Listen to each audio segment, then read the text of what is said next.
High বন্ধুরা, welcome back to my channel. আশা করি তোমরা খুব ভালো আছো আর আমিও খুব ভালো আছি। আজকে তোমাদের সামনে আবার একটা রান্না নিয়ে চলে এসেছি, সেটা হলো পাতলা করে রুই মাছের ঝোল। তো রুই মাছের ঝোল এটা ছিল একদম জ্যান্ত রুই মাছ। এটা করার জন্য প্রথমে মাছটা আমি ধুয়ে নিলাম, ধুয়ে লবণ হলুদ মাখিয়ে নিয়েছি, ঝিঙে আলু দিয়ে করব।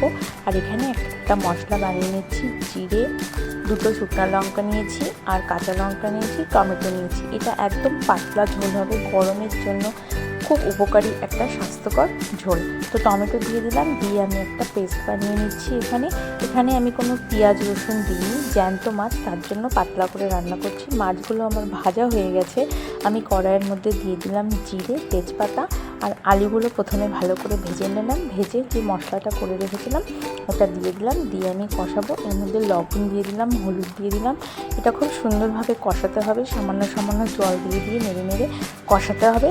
আর দেখো কালারটা কত সুন্দর এসেছে। আমি এখানে একটু কালারের জন্য সামান্য একটু কাশ্মীরি লঙ্কার গুঁড়ো দিয়েছি, তোমরা নাও দিতে পারো। আর দেখো মশলাটা কষানো হয়ে গেছে, তেল ছেড়ে দিয়েছে। আমি তারপর ঝিঙেগুলো দিয়ে দিলাম। ঝিঙেগুলো দিয়ে আমি আরেকটু ভালো করে কষাবো, কষিয়ে তারপর আমি জল দিয়ে দেবো। আর দেখো কালারটা কিন্তু খুব সুন্দর এসেছে। এখানে কিন্তু আমি অনেক শুকনো লঙ্কার গুঁড়ো ব্যবহার করিনি, কিন্তু তাও সুন্দর একটা কালার এসেছে।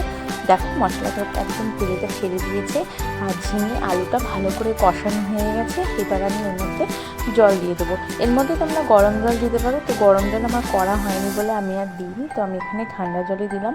গরম জল দিলে তরকারির স্বাদটা খুব ভালো হয়। তো আমি আমার হোম ডেলিভারিতে এভাবে পাতলা মাছের ঝোল করি। তো তোমরা বাড়িতে রেসিপিটা অবশ্যই ট্রাই করো, এটা খেতে কিন্তু খুব স্বাদ হয়। আর যদি ভিডিওটা তোমাদের ভালো লেগে থাকে আমার চ্যানেলটা সাবস্ক্রাইব করে দিও, লাইক করো, কমেন্ট করো আর শেয়ার করো।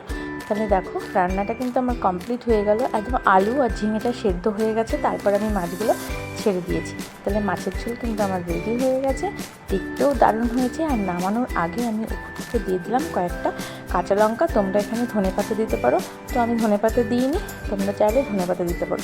তাহলে আমার মাছের ঝোল রেডি হয়ে গেছে। এটা গরম গরম ভাতের সঙ্গে খেতে দারুণ লাগে।